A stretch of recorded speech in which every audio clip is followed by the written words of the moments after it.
Did you know that there are 1.3 million lawyers in the United States of America? And so, if you want to be 1.3 million and one, this video is for you.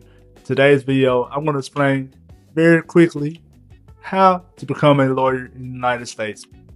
And it's easier than you thought. And so, the main thing that you want to do is number one, you got to have a 4-year degree. Now, the state of California, they have an alternative way you can become a lawyer, but everybody else, you got to have a 4-year degree. And you want to focus real hard on your studies. And I would say you need at least a 3.0 minimum. Now, you could have right under that, but I would suggest you have at least a 3.0. So a lot of people like to wonder, hey, what major should I do? Should I do political science? Should I do English? Quite frank with you, it really doesn't matter. At least, if you go to traditional law school, you go to one of the top law schools, it may matter. But shoot, I majored in computer information systems. And I got to law school, the top law school in my state. It was only two, but the top law school in my state. Okay, so you graduated, you got your 4-year degree. What's next? Well, honestly, before you graduate, you know for sure you're going to go to law school. You want to take the LSAT.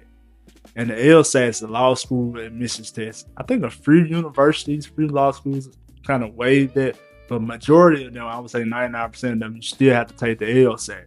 And so the LSAT is a test like you never taken before. And so you want to do a lot of prep for that. You want to take at least 2-3 practice tests. I took an actual whole class that increased my score. My score increased by 7 points after I took a live class.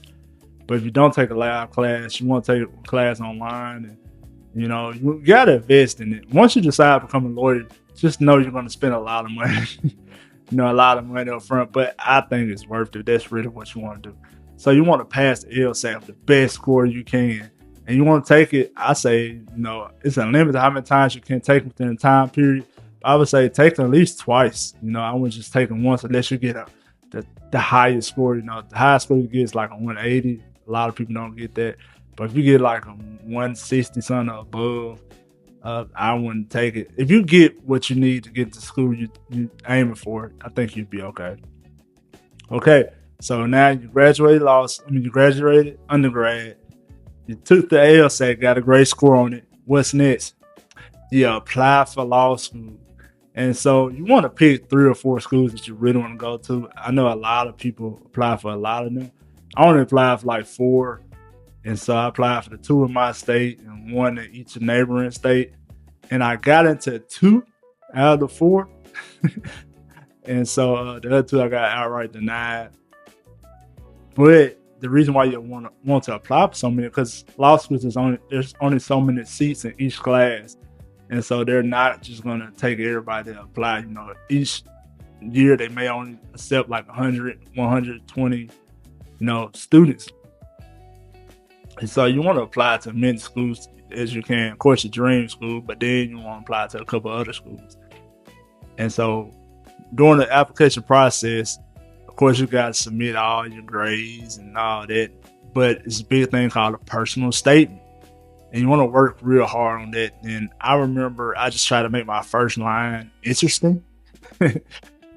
And so I would say work on making your personal statement interesting.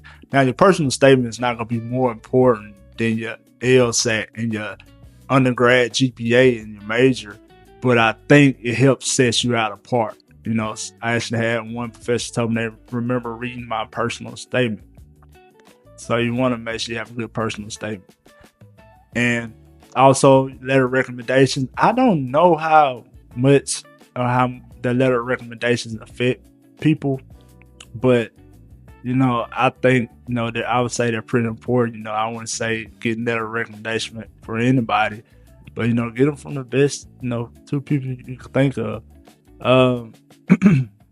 So got a good undergrad GPA, graduated undergrad, got a good LSAT score. We applied. Then once you get into law school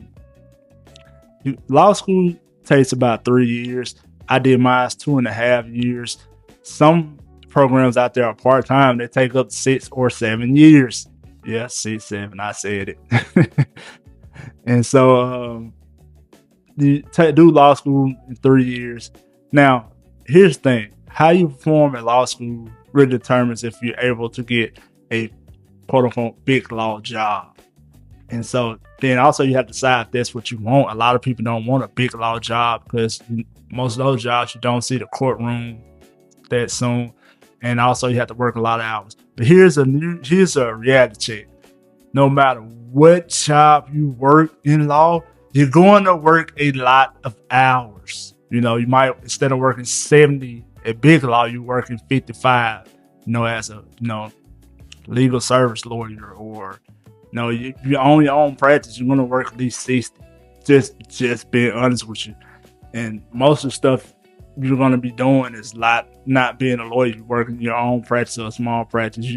You're going to be dealing with clients all day, which is cool. I love my clients. If you're watching this, client, I love you. Thank you for letting me represent you. And so, but if you're going to big law, you're not going to be interacting with clients. You're just going to be doing a lot of paperwork.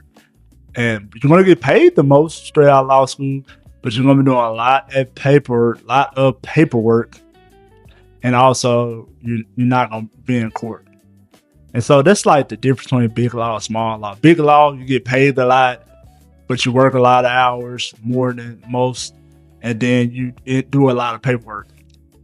Small law, traditional, work for a normal law firm or a non-profit organization, public defender or something like that, or for the government, you work less hours, but you're still going to work more than 40. If you want to do a good job, just get that out your mind now. You're in a career where you're going to work more than 40 hours a week. You're going to work at minimum 50, 55. But you get more face time with clients if you work small law. And you get into court quick. I would say I became a lawyer, and man, I was in court within the month. I worked with my father. He's a lawyer. Of course, I'm working with him. I was in court really, really fast. Learned a lot on the fly. I've been practicing law for almost a decade, and I have done a lot. Wrote briefs, trials, mediations. I've done so much, and I just feel like if I would have went the big law route, I probably would have done some of the stuff I've done now, but it would have took a lot longer. It would have made more money though. Okay, I forget. Okay, I done got sidetracked, guys. Back to we was talking about your performance in law school. So also, the better you perform in law school, the better summer job you get. If you work, if you get really good grades your second semester, you can get a really good high paying summer job.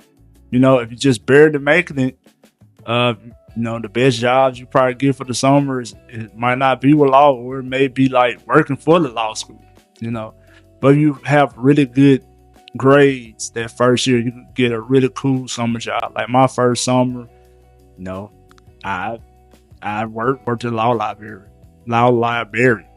But my second summer, I worked for a local law firm in my hometown. And so, that correlates. Now, once you get close to graduate, you want to start preparing for the bar. And so you got to pass the bar exam. You got to pass two exams. Okay. A lot of people forget the second one I'm gonna tell you about. The first bar exam, this was here about that gives all lawyers nightmares, me included. You have to start submitting documentation to take that exam while you're senior. You're not senior, you're 3 year of law school. So I was submitting stuff before I graduated. Because you got to do background check. You got to do so much stuff to take the bar. And then also it costs a lot of money to take it. I want to say at least $1,000. Just random fees and random expenses to take it, And you want to have a good plan. I did a video a few weeks ago about, how to pass the bar with a family. So just check that regarding the strategies I recommend with passing the bar. All right. So you register for the bar exam, you take the bar exam, okay? The other test you have to pass is called the MPRE. You need that. It's easier than the bar exam, but it's not an easy test, okay?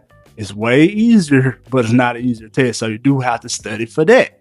You may not take a study course. You may do some practice quizzes, and you may do like some studying notes. And some bar exam companies also have, some bar exam companies have like some free courses or something you could take. So you got to pass the MPRE and pass the bar exam to become a licensed attorney after you graduate law school. Now, I think I took the MPRE while I still was in law school, but take the bar exam when you finish. Okay, just to sum this up, to become a lawyer, you have to have a 4-year degree. You want to have really good GPA. Then you also want to have a really good LSAT score. When you get to law school, you want to work really, really hard so you can have, great grades, so you get really cool summer jobs, whether it's in a law firm or clerking for a judge, okay? Then your 3 year, you want to take the MPRE and start submitting documentation, take the law exam, not the law exam, oh my goodness, to take the bar exam, okay? Then once you pass the MPRE and pass the bar exams, you then have to pay some more money to swear in into the state that you're swearing into and the federal courts. Like I said earlier, it's all expensive. It was like another $1,000 to pay fees to swear in into state courts and the federal courts in my state. But after all that, you're finally a lawyer. Congratulations. Welcome to the bar. You're going to enjoy it. All right, that's all for this one. I hope you learned a thing or two. I appreciate you guys and see y'all on the next one.